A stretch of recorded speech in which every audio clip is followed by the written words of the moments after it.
ஜெய் ஸ்ரீ மாத்திரை நமக ஜெய் குரு பரசுராம். நமஸ்காரம். நான் கரூர்லேருந்து வல்சலா பணிக்கர் பிரசன்ன ஜோதிடர். இன்றைக்கி நம்ம மிதுன ராசிக்கு பங்குனி மாத பலன்கள் எப்படி இருக்குன்னு பார்க்க போகிறோம்.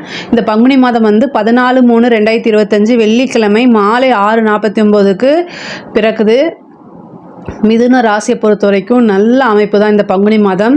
10ஆம் இடத்துல கிரக சேர்க்கை ரொம்ப அருமையாக இருக்குது. தொழிலில் வேறு லெவலில் இருக்க போது உங்களுக்கு 6 கூடையவரும் 11 கூடைய செவ்வாயும் உங்களுடைய ராசியிலே இருக்கார்.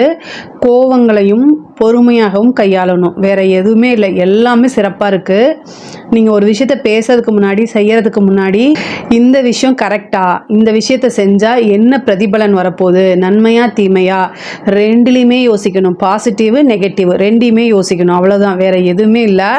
சூப்பராக இருக்குது. உங்களுக்கு 10ஆம் இடத்துல சூரியன் சுக்கிரன் உங்களுக்கு 5 குடையவர், ஓகேங்களா. உங்களுக்கு அதிர்ஷ்டத்தை கொடுக்கக்கூடிய சுக்கிரன் 10ஆம் இடத்துல உச்சமாகிறாரு. அப்புறம் பரிவர்த்தனையாகி 10ஆம் அதிபதி கூடயே போய் சேர்றாரு. 10ஆம் அதிபதியும் சேருது. இதெல்லாம் கவர்மெண்ட் சம்மந்தப்பட்ட விஷயங்கள்லாம் மிகப்பெரிய லெவலில் உங்களுக்கு கொடுக்க போகுது. அதே மாதிரி 10ஆம் இடத்துல சூரியன் திக்பலம் பெறாரு. ஒரு கிரகம் திக்பலம், ஒரு கிரகம் உச்சம். உங்களுடைய ராசி அதிபதி புதன் நீச்சமானாலும் நீச்ச பங்க ராஜ யோகம் பெறுது. அதே மாதிரி சனி ராகு தொழில் ரீதியாக பல மாற்றங்கள் இருக்குது. தொழில் ரீதியாக இடமாற்றங்கள் இருக்குது. ஒரு தொழில் நீங்கள் பண்ணிகிட்ருப்பீங்க, அந்த இடத்த மாற்றலாமா என்ன நீங்கள் நினச்சிட்ருப்பீங்க. அவங்களுக்கெல்லாம் தொழில் ரீதியாக நிறைய மாற்றங்கள் இருக்குது. அதே மாதிரி ஒரு தொழில் செஞ்சிட்ருப்பீங்க, அடிஷ்னலாக இன்னொரு தொழில் செய்யலாமான்னா அதுக்கும் இந்த மாதம் ரொம்ப ரொம்ப அருமையாக இருக்குது. இந்த மாதத்தில் நீங்கள் எந்த தொழில் ரீதியாக எந்த ஸ்டெப் எடுத்தாலுமே அது உங்களுக்கு சக்ஸஸ் தான். ஏன்னா கிரக நிலைகள் அப்படி இருக்குது. மிதுன ராசிக்கு ரொம்ப அருமையாக இருக்குது.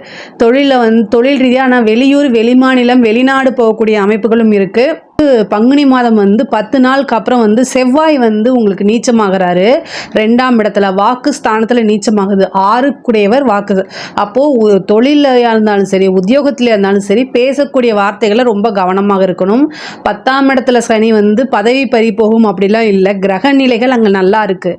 ஸோ தொழில் ரீதியாக நல்ல மாற்றம், உத்தியோக ரீதியாக நல்ல மாற்றம், சிறப்பான பலன்கள் தான் உங்களுக்கு. நீங்கள் புதுசாக ஏதாவது ஸ்டார்ட் பண்ணலாமா அப்படின்னா இந்த மாதத்தில் கோச்சாரத்தில் நல்லா இருக்குது. உங்களோட ஜாதகத்தில் சொந்த தொழில் செய்யலாமா வேண்டாமா அப்படிங்கிறத உங்களுடைய ஃபேமிலி அஸ்ட்ராலஜரை கேட்டுட்டு அதுக்கப்புறம் நீங்கள் ஸ்டார்ட் பண்ணுங்கள். ஏன்னா உங்களுடைய ஜாதகத்தில் இப்போ என்ன தசாபுத்தி போயிட்டுருக்குன்னு தெரியாது இல்லையா. ஆனால் இந்த மாதம் தொழில் தொடங்குறதுக்கு ஜென்ரலாக நல்லா இருக்குது. அதே மாதிரி தொழிலில் நிறைய மாற்றங்கள், தொழில் மூலிமா நல்ல ஆதாயம், நல்ல நிரந்தர வருமானம். ஒரு கிரகம் திக்பலம் அடையும் போது அந்த விஷயங்கள் பல விஷயங்கள் உங்களுக்கு கொடுத்துரும். ஏன்னா திக்பலம் அப்படிங்கிறது மிகப்பெரிய லெவலில் அந்த கிரகம் சிறப்பான பலன்களை செய்கிறது. திக்பலம் அடையும் போது கிரகங்கள் அதிகமான நன்மைகளை செய்யும். அதனால் தொழில் ரீதியாக நிறைய நன்மை இருக்குது. அதேமாதிரி தொழிலுக்கு வண்டி வாகனம் வாங்குறது, இடம் வாங்குறது, இந்த மாதிரி விஷயங்களும் நடக்கும். உத்தியோக ரீதியாக நிறைய ப்ரொமோஷன் கிடைக்கும். உங்களுக்கு உத்தியோக மாற்றம் இருக்குது. பேரு புகழ் பதவி எல்லாமே தானாக தேடி வரும். அதுவும் அரசாங்கத்துறையில் யாராவது வேலை பார்த்துட்டு இருக்கீங்க அப்படின்னா உத்தியோகத்தில் நல்ல ப்ரமோஷன் கிடைக்கும். உங்களுக்கு சீனியர்ஸ் கிட்ட, அதாவது உயர் அதிகாரிகள்கிட்ட இருந்து பாராட்டும் அங்கீகாரமும் கிடைக்கும். அதே மாதிரி உத்தியோகத்தில் எந்தவித பிரச்சனைகளாக இருந்தாலும் சரி அது எல்லாமே இந்த மாதம் உங்களுக்கு சால்வ் ஆயிரும். கவர்மெண்ட் எக்ஸாம்ஸ் எழுதிட்டு இருக்கவங்கலாம் வெயிட் பண்ணிட்டு இருக்கீங்க அப்படின்னா இந்த பதவி தானாக தேடி வரும். ஒரு கவர்மெண்ட் போஸ்டிங் உங்களுக்கு கிடைக்கிறதுக்கு உண்டான வாய்ப்பு இருக்குது. படிப்பை பொறுத்த வரைக்கும் படிப்பில் நல்ல மாற்றமும் முன்னேற்றமும் இருக்குது. கிரக நிலைகள் 6 கிரகம் இருந்து 4ஆம் இடத்தை பார்க்குது. படிக்கும்போது டென்ஷன் ஆகாமல் நிறுத்தி பொறுமையாக படிங்க. அதுவும் கவர்மெண்ட் இது பப்ளிக் எக்ஸாம்ஸ்லாம் எழுதுகிறவங்க இந்த +2 10th எழுதுகிறவங்கலாம் நல்லா படிங்க, நல்ல எக்ஸாம்ஸ் எழுதுங்க. இது ரொம்ப ரொம்ப அருமையான மாதமாக இருக்குது. நீங்கள் ஆல்ரெடி ஒரு சாதாரணமாக சின்னதாக நீங்கள் படித்தாலே அதெல்லாம் எழுதிட முடியும். ஏன்னா மிதுன ராசிக்கு புதன் அதிபதி, அந்த புதன் தான் அறிவுக்கு காரகம், படிப்புக்கு காரக கிரகம். ஸோ அதனால் ஈஸியாக நீங்கள் ஒரு விஷயத்தை சாதாரணமாக படித்தாதான் இதை எழுதிட முடியும். உங்கள் மேலே உங்கள் கான்ஃபிடென்ட் லெவலில் அதிகமாக வளர்த்துக்கிட்டு எக்ஸாம்ஸ் எழுதுங்க.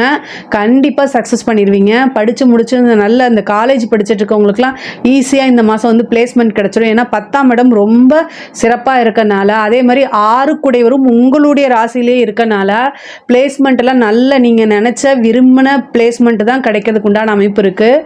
ஒரு சிலருக்கு கோர்ட்டு கேஸ் இருக்கக்கூடிய பிரச்சனைகள்லாம் சமரசம் பேசுறதுக்கு உண்டான வாய்ப்புகள் இருக்குது.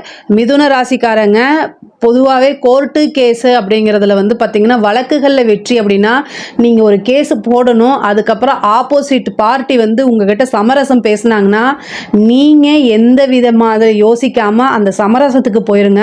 அதுதான் உங்களுக்கு எப்போவுமே ஃபேவர். முக்கியமாக மிருகசீரிஷ நட்சத்திரக்காரங்க வந்து கோர்ட்டு கேஸு அப்படின்னு போயிட்டா அது வந்து என்னென்னா அது அந்த நட்சத்திரக்காரர்கள் வந்து ஜெயிக்கிறது அப்படிங்கிறது ஈஸி கிடையாது.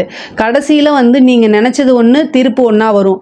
அதனால் இது வந்து எப்போவுமே உங்களோட வாழ்க்கையில் எடுத்துக்கோங்க. நீங்கள் கோர்ட்டு கேஸு யோசிக்காமல் போகிறதுனா போங்க, உங்கள் மேலே நீங்கள் ஒரு நியாயத்துக்காக வேண்டி நீங்கள் போகிறீங்க. ஆனால் கடைசியில் உங்களுக்கு அவங்க வந்து சமரசம் பேச வந்தாங்கன்னா அதை எந்த வகையிலுமே யோசிக்காமல் தயங்காமல் நீங்கள் சமரசத்துக்கு போயிருங்க. ஆனால் உங்களுக்கு அது ஃபேவராக முடியறதுக்கு உண்டான வாய்ப்புகள் இருக்குது. இதே மாதிரி வந்து இந்த மாதம் வந்து நிறைய நன்மைகள் இருக்குது. ஐஸ்வர்ய பிராப்தம் உறுதியாக உண்டு. 5 குடையவர் உச்சம் பெறுறாரு 10ஆம் இடத்துல. அப்போ தொழில் ரீதியாக நல்ல லாபங்கள், நல்ல வருமானம், நிரந்தர வருமானம் அப்படிங்கிறதெல்லாம் இருக்குது. சகல விதமான ஐஸ்வர்யத்தையும் கொடுக்கக்கூடிய இடம் 5ஆம் இடம். அந்த 5ஆம் இடத்து அதிபதி உச்சம் பெறுறது வந்து ரொம்ப ரொம்ப சிறப்பு. 10, 12 குடையவரும் வந்து பார்த்திங்கன்னா 10ஆம் அதிபதி குரு, 12ஆம் அதிபதி சுக்கிரனும் குருவும் பரிவர்த்தனை யோகம் இருக்குது. ஒரு சிலருக்குலாம் வந்து அரசாங்க பதவி தானாக தேடி வரும். அரசியல்வாதிகள், அரசாங்க துறையில் இருக்கவங்களுக்கு இது ரொம்ப சூப்பர். அரசியலில் இருக்கவங்களுக்கும் ரொம்ப ரொம்ப சூப்பர்.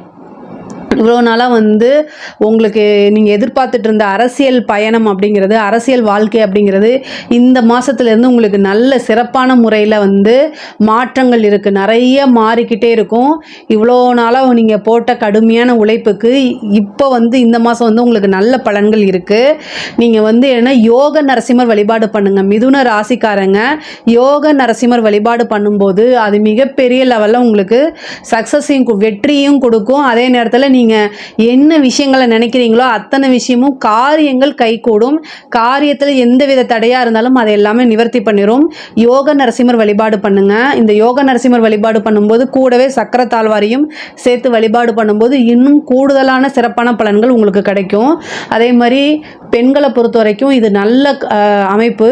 தொழில் தொடங்குறதுக்கோ சின்ன சின்னதாக வீட்டில் இருந்துகிட்டே ஆன்லைன் பிஸ்னஸ் பண்ணுறது, அல்லது நீங்கள் ரொம்ப நாளாக உங்களுடைய கனவுன்னு இருக்கும் இல்லையா, அது எல்லாமே வந்து இந்த மாதத்தில் சாத்தியமாகிறதுக்கு உண்டான அமைப்புகள் இருக்குது. நீண்ட நாளாக எதிர்பார்த்துட்டு இருந்த ஒரு விஷயம் வந்து தானாக கைகூடும். அதே மாதிரி வண்டி வாகனங்கள் வாங்குறது, ஒரு சிலருக்கு வீடு கட்டக்கூடிய அமைப்பு பிராப்தம்லாம் இருக்குது. அதே மாதிரி வீடு மாறக்கூடிய அமைப்புகளும் இருக்குது. இருக்கிற இடத்துலேருந்து சேஞ்ச் ஆகிறதுக்கு உண்டானது இருக்குது. உத்தியோக ரீதியாகவும் மாற்றம் இருக்குது. உத்தியோகம் வந்து உங்களுக்கு மாறுதல், வேறு கம்பெனிக்கோ அல்லது வேறு இடத்துக்கோ மாறுறதுக்கு உண்டான அமைப்புகள் இருக்குது. கணவன் மனைவியிடையே வந்து சிறு சிறு பிரச்சனைகள் வரும். 6 குடையவர் தான் கோர்ட்டு கேஸு, டைவர்ஸு, அதே மாதிரி சண்டை சச்சரவு, கடன் பிரச்சனை, இது எல்லாமே 6ஆம் இடம் தான். 6ஆம் அதிபதி உங்களுடைய ராசியில் தான் இருக்கார். கடந்த ஒரு 15 நாளாகவே வந்து உங்களுக்கு டென்ஷன், வீட்டில் சண்டை சச்சரவுகள், எதுக்கெடுத்தாலும் வந்து கோபம் வர்றது, பேச்சுக்கு பேச்சு பேசுறது, இந்த மாதிரி விஷயங்கள்லாம் இருக்கும். பொறுமையாக கையாளுங்க. 6ஆம் அதிபதி இருக்கனால அப்படித்தான் இருக்கும். உங்கள் மேலே தப்பு கிடையாது. எல்லாத்தையுமே நிறுத்தி நிதானமாக கையாண்டாலே மிகப்பெரிய லெவலில் உங்களுக்கு யோகமாக இருக்கும். அதே மாதிரி 6ஆம் அதிபதி நீச்சமாகக்கூடிய 10 நாள் கழித்து நீச்சமாயிருவார். இந்த நீச்சம் ஆனதுக்கப்புறம் உங்களுக்கு ஒரு நல்ல அமைப்பு இருக்குது. ஏன்னா அது வந்து பரிவர்த்தனையாகக்கூடிய குரு வந்து செவ்வாயை பார்க்கறதுனால நீச்சபங்க யோகமும் இருக்குது. இது ஒரு நல்ல அமைப்பு தான். அதே மாதிரி இப்போ சந்திரன் வந்து, அதாவது சந்திரன் வீட்டில் தான் செவ்வாய் நீச்சமாகறாரு. 11ஆம் வீட்டுக்கு வந்து செவ்வாய் சந்திரன் வரும்போது பரிவர்த்தனை, சந்திரனும் செவ்வாயும் பரிவர்த்தனை யோகம் பெறுது. அப்போ வந்து நீங்கள் நினச்ச ஒரு விஷயம் வந்து ஈஸியாக உங்களுக்கு முடியாது அப்படின்ட்டு விட்டுருப்பீங்க. ஆனால் அது தானாக தேடி வரும். அதே மாதிரி எந்த விஷயங்களாக இருந்தாலும் சரி, உங்களுக்கு நெகட்டிவ் வந்து தலைக்கு வர்றது தலைப்பாயோடு போயிடும். இந்த பரிவர்த்தனை யோகம்லாம் அப்படி தான். உங்களுக்கு ஏதாவது ஒரு கண்டத்தை கொடுக்குது அப்படின்னா தலைக்கு வர்றது தலைப்பாயோடு போகும்னு சொல்லுவாங்களா, அந்த மாதிரி அது போயிடும். அதே மாதிரி ஒரு சிலருக்கு வந்து காதல் ரீதியாக இருக்கக்கூடிய பிரச்சனைகள்லாம் சால்வ் ஆகும். நீங்கள் நினச்ச நபர் தானாக தேடி வந்து பேசுறதுக்கு உண்டான அமைப்பு இருக்குது. கணவன் மனைவியுடைய சண்டை சச்சரவுகள் இருந்து பிரிஞ்சிருந்தா கூட அவங்கள தானாக தேடி வந்து சேர்றதுக்கு உண்டான அமைப்புகள் இருக்குது. கடன் ரீதியாக இருக்கக்கூடிய பிரச்சனைகள் அதிகமாக வரத்துக்கு, ஏன்னா 6 குடையவர் வர்றதுனால கடன் ரீதியாக இருக்கக்கூடிய பிரச்சனைகளை நீங்கள் சமாளித்து தான் ஆகணும். அதுக்கு தான் யோக நரசிம்மர் வழிபாடு பண்ணுங்கன்னு சொன்னேன். அதே மாதிரி வாகனம் வாங்கக்கூடியது, வாகனங்களில் போகும்போது ரொம்ப கவனமாக இருக்கணும். ஹெல்த் சம்மந்தப்பட்ட விஷயங்களில் வந்து ரொம்ப ரொம்ப கவனம். நீங்களே உங்களுக்கு ஏதாவது ஒரு பிரச்சனை நீங்களே வைத்தியம் பார்க்காம உடனே மருத்துவரை ஆலோசனை பண்ணி 1000 ரூபா 500 ரூபா இதுக்குள்ளே உங்கள் பிரச்சனையை தீர்த்துக்க பாருங்கள். அதை மிச்சப்படுத்துகிறேன்னு 5 லட்சம் வரைக்கும் செலவை இழுத்து விட்டுறாதீங்க தயவுசெய்து. யோக நரசிம்மர் வழிபாடு பண்ணுங்கள். படிக்கக்கூடிய குழந்தைங்களுக்கு பொதுவாகவே நல்லா இருக்குது. மிதுன ராசியில் இருக்கக்கூடிய கலைத்துறைங்களுக்கு பிரம்மாண்டமான வளர்ச்சி இருக்குது. இந்த மாதத்தில் வரக்கூடிய ஒவ்வொரு வாய்ப்பையுமே கண்ணும் கருத்துமாக நீங்கள் பயன்படுத்திக்கிட்டீங்கன்னா மிகப்பெரிய லெவலில் உங்களுடைய வாழ்க்கை உயரும். அதே மாதிரி பேரு புகழ் அந்தஸ்து பாராட்டுகள் கிடைக்கும்.